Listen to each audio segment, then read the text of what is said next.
Today we have a video from ArrestFlix, and the title of the video is 16-year-old has no idea he has ruined his life. On March 5th, 2023, gunfire broke out in Athens, Georgia.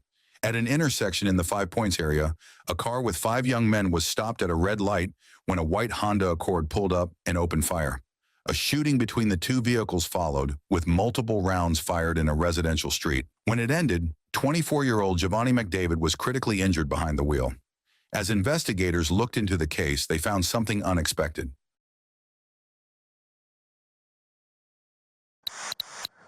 Over here!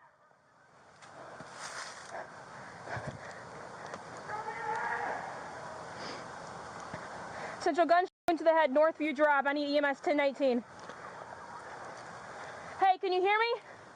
Sir. He still has a pulse. Sir, stay with me. Stay with me.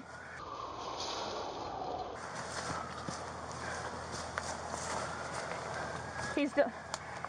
15's out with me. I'm in front of 230. You'll deal with him. Huh? Does he have a... Here, go help them. He's still got a pulse. It's still solid.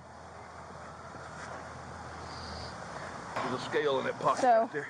if we get a picture of the gun, and then do a zoomed out picture here with his body. Okay. Okay. Huh? Where's the Exit in the back. exit in the back? What's your name, sir? There's a name on the back of that visa. It's Giovanni. All right. The shooter is still outstanding, so we have our guys. During the gunfire exchange, Giovanni McDavid was shot and taken to a nearby hospital in critical condition, where he later died. Investigators later found that the fatal shot did not come from the attackers. Evidence showed members of the Everybody Killer, known as EBK, fired at a vehicle linked to the Red Tape Gang, or RTG, and McDavid was likely struck by a bullet fired from inside his own vehicle, resulting in a tragic friendly fire death. Yeah, you didn't have no. What gun they say you had? They said they found some guns at the house when they came there. That was Jabril and Malik gun. Okay. But they See, I took they took it for investigating. Bria and Malik gun. Y'all took Bria and Malik gun? Yeah, just because we. Oh, well, I don't know. I was here talking to you, but Yeah. if we find a gun, we'll take it. If we test it and it turns out not to be involved, we'll return it. And they trying to say, like, I've been cooperating. I told them, like, I was in the car and like that. But, like, I told them straight up, I ain't do that. They said they need somebody to prove that, so they trying to say who the other two in the car. Like that. As investigators continued building their case, they uncovered additional statements from people close to the suspects. Glendarius Tate's sister later confirmed that Tate had been carrying a gun on the night of the shooting. Her statement helped place Tate among the armed occupants of the white Honda involved in the attack. For detectives, it was another piece of evidence confirming that multiple members of the Everybody Killer gang were armed and actively participating in the gunfight. So his own sister said, wow. Said, yeah, he was carrying. This is just regular, regular hood activities, man. They ain't got nothing to do. No, part of these gangs or whatever. I'm repping my block. The block that you don't even own. You don't own a house on that block. 16-year-old, you ain't paying no rent. You ain't got nothing. What? But they repping they hood, repping they block, man. Bunch of dummies, man. Bunch of dummies. So I'll tell you what we got here. So we have obtained a arrest warrant for you for the charges of aggravated assault and felony. And so that's what we want to come down and talk to you about. We want to come down and, number one, explain what those charges mean. That aggravated assault means that... Man, forget the aggravated assault. You know what the McDonald's mean? Listen, that's only reserved for certain people now. Listen, when they start bringing in that plate of food for you, they bringing a meal for you. That's only reserved for certain people, man. It's only reserved for certain people. So let's see what happens. When somebody puts somebody in fear of a dangerous or a violent injury, that's aggravated assault, such as saying, I'm going to sue you, such as shooting at somebody, actually shooting somebody, stabbing them, something like that. So that's aggravated assault. Then felony murder is when somebody dies as a result of that aggravated assault. And so what we're looking at is an incident where somebody died because of a aggravated assault. And so that's what your warrants are for. And so we wanted to come down and talk to you about what, really just how that occurred, how that transpired, to get your side of the story, because everybody's got a side of the story where somebody has, there's way more to it than, people just on the outside can see. And so what we've got is a situation where we have obtained those warrants based on one side of the story. We want to get your side of the story and see what you got to say to it, and then we can answer any questions you may have. I don't know nothing about the murder. Okay, so I guess you want to talk to us about it all? About what? About the murder and the charges? And nothing to say. Okay. Well, I mean, you're. I was at home. Well, how do you know what day it was even? Well, I'll tell you what. You want to talk to us about all that, then we can answer questions that you got. I need a lawyer. I'm a lawyer. I ain't got nothing to say. Okay. I don't know nothing about it. Well, so the way this will work is, I don't know exactly how they work it here, but they're going to take you wherever you got to go as based upon your age. At some point in the future, the Clark County Sheriff will come down here, pick you up, bring you back to Athens. How long they gonna be? I have no idea. When investigators attempted to question Gzedrick Faust, the situation quickly changed. At the time of the investigation, Faust was just 16 years old. During questioning, he invoked his right to an attorney and refused to speak with detectives without legal representation. Investigators also learned that Faust was not in town at the time they were attempting to locate him, which temporarily delayed efforts to question him about the shooting. So who was driving your car last night? I was. You were? Yeah. Okay, your car is seen at a last night. Oh, so he must have brought that food in. The detectives ain't buy that food. He brought that in when he went to go. Okay. When he went to go talk to them. Okay. Because, I mean, detectives, they'll buy you food now. But like I said, that's only reserved for certain people, you know what I mean? But you decided to invoke your rights, not to talk, get the attorney, which is your right. You know what I'm saying? Mum's the word.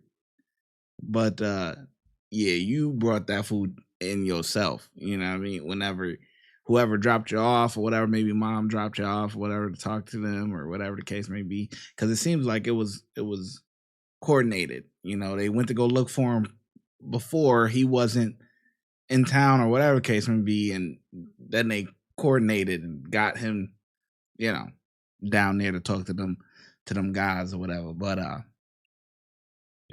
but you could get food free on the house.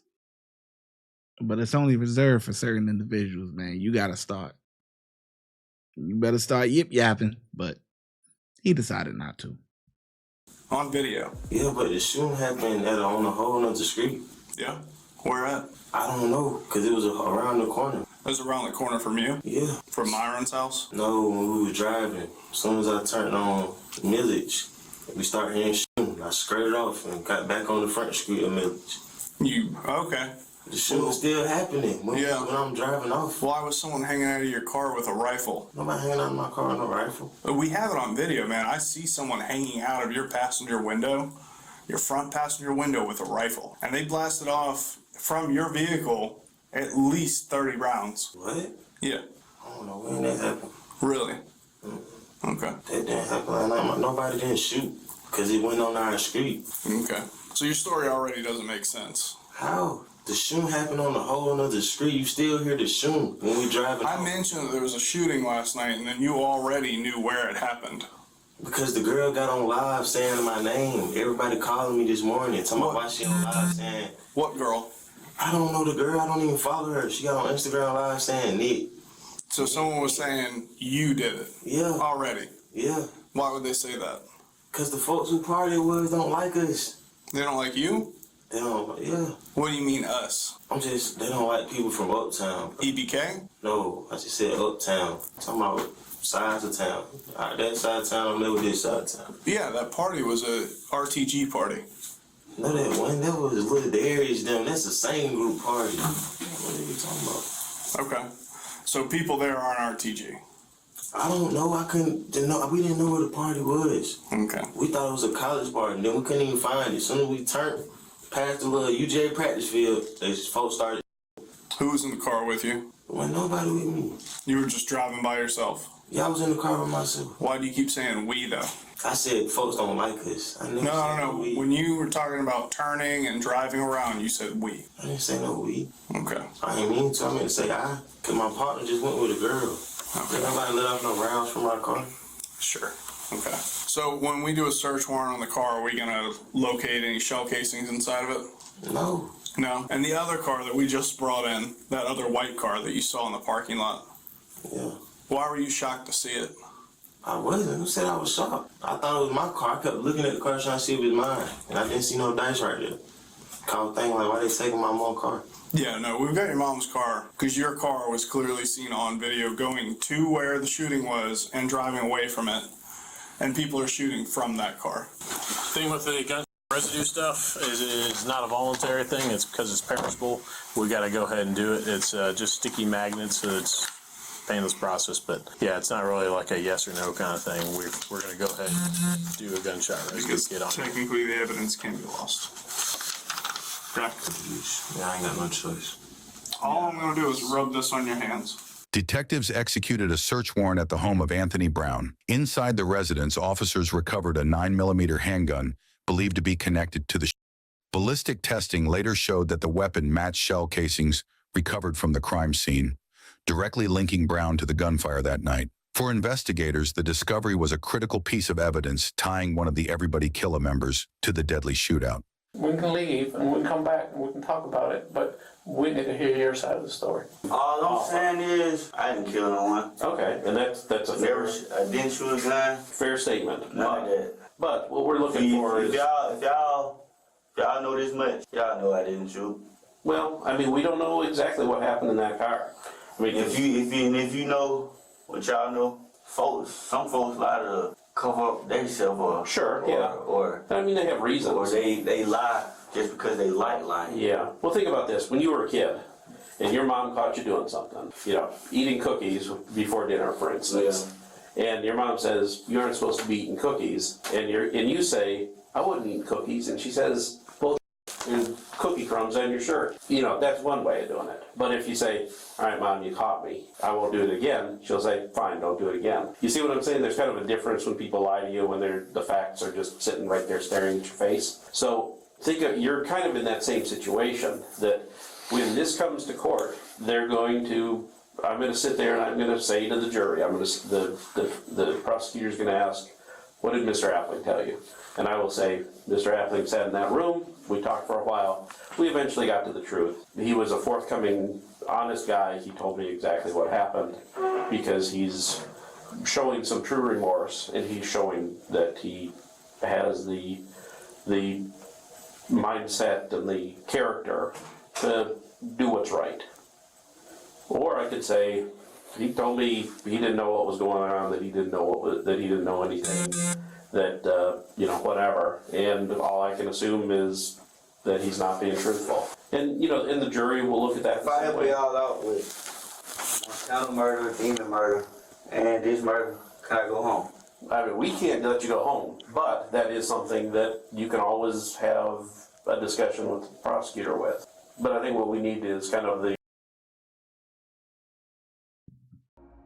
that is always something that you can have a discussion with the prosecutor with the help of your cooperation. We might be able to do something about this. We may be able to make your prison sentence maybe not go away, but we might be able to put you on parole, probation, things of that nature. You know what I'm saying? Or let's say it takes so long that, you know, let's say this happens and then by the time they end up going to trial, it's like 2-3 years or whatever, and he cooperates. We might just hit you with time served, man, because you cooperated, you know, and helped us put these hardened criminals locked up, you know, behind bars. So yeah, we can't tell you you can go home right now, but with your cooperation, you may not be coming out of prison in a box. Okay. I mean, we gotta. You need to be honest with us. Yeah. If you're not honest with this, all right, we can't trust what else you have to tell us. Does that make sense? I need a deal like Guzman. I read that paperwork. I seen your name. Mm-hmm. I need a deal like Guzman. Was Guzman? Was a pretty good deal? Nah, I want to talk to him. Okay. Can I talk to him privately? Yeah, I'm gonna get somebody else to help me out with that case. All right. I appreciate it. Rebecca's enough. Yeah, I appreciate it. And I'll come back and talk to you if you want. All right. These members of the. I'm not gonna lie. I'm pausing a little bit, but I'm not gonna lie. He did the right. I'm not gonna say if he did the right or wrong thing, but if you are gonna start to talk, you gotta work out a deal.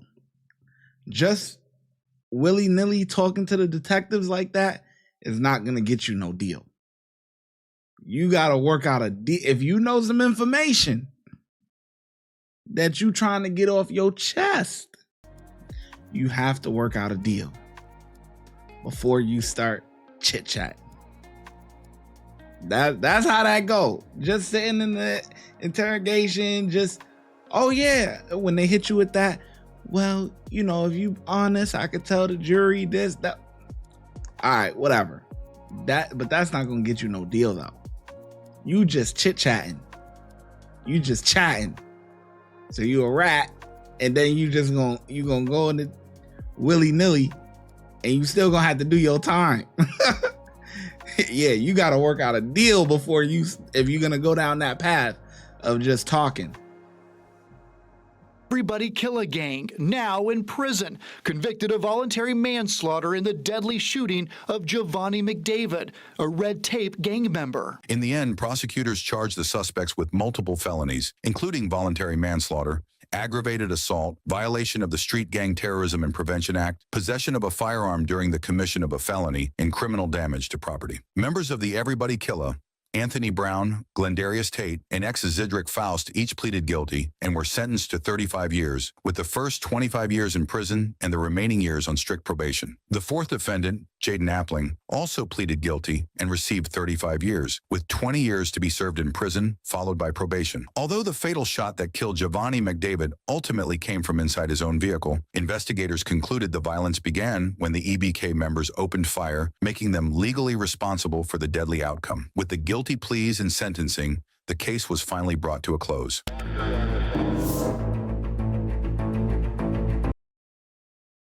Nah, they did him dirty. I ain't gonna lie. They did him dirty. So he agreed to talk, and they only letting him out 5 years early. So you gotta go through 20 years of the prison system of being a rat. Oh my God. They did him foul. They did him so foul. That's what you get. That's what you get, man. That's what you get. Man, these kids, man, especially that 16-year-old, man, what are you doing, man?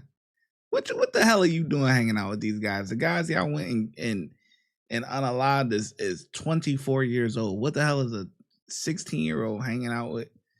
You know, like, come on, going out to parties, drinking. Like, man, what the hell is going on at the home, man? Like, this is crazy. Just threw your life away. It's over with. 16 years old. Gotta do 25 years. And then you got this guy. He took a deal it only is gonna get out 5 years early. When you doing numbers like that, there's no difference between 20 and 25 years. Like, it's literally, it's no different. No different. Boy, that's gonna be a hard 20 years. If you would like to support the channel, make sure you like, subscribe, and comment. Also, hype the video. YouTube has a new feature where you can hype the video. Helps it gets pushed out into the algorithm. Those are all free things to do. If you're looking for some paid options, you can also send a super thanks, super sticker, or look in the description for our YouTube membership and our Patreon link. And I'll catch you in the next video. Thank you. Your support is greatly appreciated.